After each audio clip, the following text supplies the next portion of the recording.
My name is Rosa, and for 10 years, I worked as a maid for the Holloway family. They lived in a mansion so big you could get lost in it. Marble floors, chandeliers, a kitchen bigger than my entire apartment back home. I cleaned their messes, cooked their meals, and tucked their children into bed when they were too busy with parties and meetings. I didn't mind the work. I was grateful for the job, but sometimes I wondered if they even saw me as a person. Then, one morning, my sister called. Her voice was broken, barely a whisper. 8, Mama's gone. The phone slipped from my hand. I couldn't breathe. Mama. The woman who raised me alone, who worked until her hands were raw just so I could go to school, who sent me off to this job with tears in her eyes, was gone. I took a deep breath, wiped my face, and knocked on Mrs. Holloway's bedroom. Door. She was sitting at her vanity, applying lipstick like nothing in the world could ever be wrong. "Ma'am," I said, my voice shaking. "I need to go home. My mother, she passed away. I just need 1 week." She didn't even turn around. "Rosa, you know we have the gala next weekend. The house has to be perfect." I swallowed hard. "Please, I'll come back right after. I just need to say goodbye." Mr. Holloway walked in then, adjusting his cufflinks. "We'll give you a bonus. But we can't have you leaving now. You know how important this event is." I stared at them, my hands clenched at my sides. My mother's face flashed in my mind. Her smile, her tired eyes, the way she hugged me the last time I saw her. "I quit," I whispered. Their heads snapped toward me. "What?" "I quit," I said louder, my voice steady for the first time in years. No amount of money is worth missing my mother's funeral. I didn't wait for their reaction. I walked out, packed my things, and left. 1 week later. The morning of the funeral, the sky was heavy with clouds, like the heavens themselves were mourning with me. Our little church, its white paint peeling from years of tropical storms, was packed with neighbors and relatives. The air smelled of wet earth and sampaguita flowers, the same scent that used to cling to Mama's clothes when she'd come home from the market. As they lowered her casket into the ground, I clutched the small framed photo of her to my chest. The one where she's laughing, her eyes crinkled at the corners, taken on my last visit home. Rain mixed with my tears, falling onto the glass. "I'm sorry I wasn't there when you needed me most, Mama," I whispered, my voice breaking. "I'm sorry I couldn't hold your hand one last time." My aunts pulled me into their arms, their familiar warmth a small comfort. "She understood, Anak."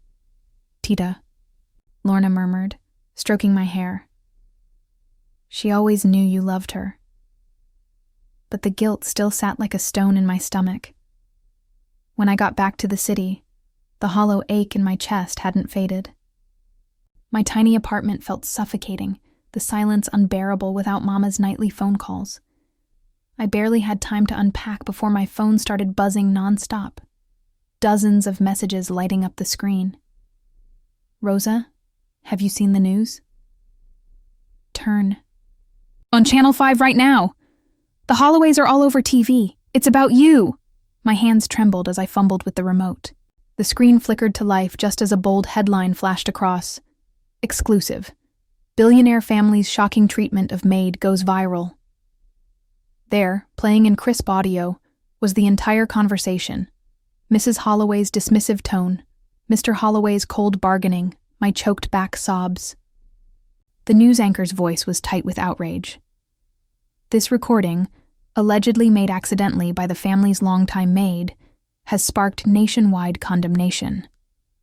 A shaky video followed, captured by a paparazzo outside the Holloway estate. Reporters shouted questions as the family rushed into a waiting car, their faces hidden behind sunglasses. "Mr. Holloway, do you have any comment about the allegations?"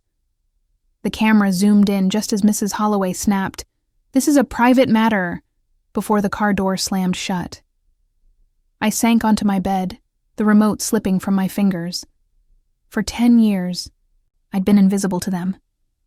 Now, in a single week, their world was crumbling, and all because they'd underestimated a grieving daughter's worth.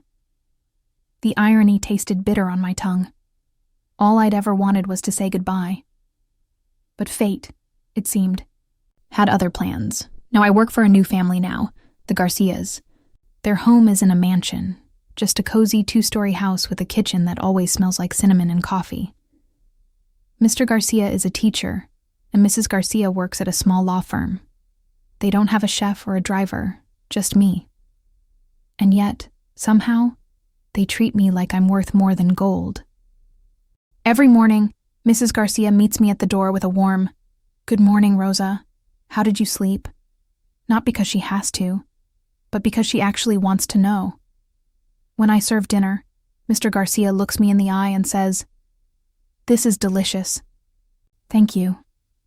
And their little girl, Sophia, always runs up to hug me before bed, her tiny arms squeezing tight around my waist. It's strange at first, this kindness. For so long I had gotten used to being invisible, just a shadow in the hallways. Grand house, but here I'm seen. One evening, as I'm folding laundry, Mrs. Garcia sits beside me. "Rosa," she says softly, "I read about what happened with your last family. I just want you to know, you'll always have time off here, for anything." "No," questions asked. I have to blink back tears. That night, before bed, I do what I always do. I take out the small, worn photo of my mother and hold it between my hands.